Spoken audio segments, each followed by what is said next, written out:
যার মেয়ে অসভ্য দুশ্চরিত্র, যে মেয়ে বেহায়া, যেই মেয়ে সারা রাত আরেক ছেলের সাথে অশ্লীল আলাপ করে মোবাইলে, ওই জানোয়ার পাইলা 1 কোটি টাকার বাড়ি করে আপনার ফায়দা কি?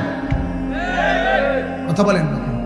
যার বিবিরে পুরা গ্যারাম দেখে, রাস্তার ড্রাইভার, রাস্তার বখাটের ছেলে, সবাই যার স্ত্রীকে মেয়েকে দেখে হাসে, টিটকারি করে, মস্কারি করে, এই পুরুষের জীবন বেঁচে থাকার চাইতে ওই পানিতে ডুব দিয়া মরে যাওয়া ভালো।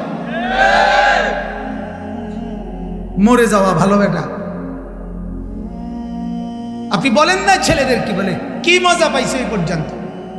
হাজার হাজার মোবাইলের মধ্যে বেড়ি দেখা কি সুখ পাইছে? মিলছে কি জীবনে বলেন? অশ্লীলতার মধ্যে সুখ কি? গুনার মধ্যে সুখ কোথায়? নর্তকীর নাচের মধ্যে সুখ কোথায়? সে সুখে আছে? সে সুখে আছে যে হাসে, যে নায়ক নায়িকা মানুষের হাসি দেয়, ভালোবাসা শিখায়, তাদের জীবনেই তো ভালোবাসার বড় অভাব। তারাই তো চরম দুঃখী, তাদের চোখের পানি তো রাত্রে ঝরে, তাদেরই তো স্বামী সন্তান স্ত্রী নিয়ে অনেক বেশি অশান্তি। হ্যাঁ,